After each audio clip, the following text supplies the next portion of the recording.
کیونکہ اللہ کے نزدیک دین اسلام ہے۔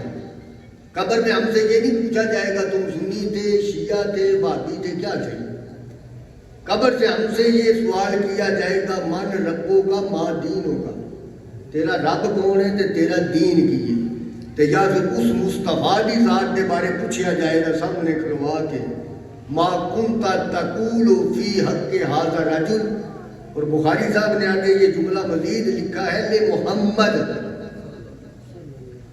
پہلے میں پوچھا تیرا رب کون ہے، دوسرے میں پوچھا تیرا دین کون ہے۔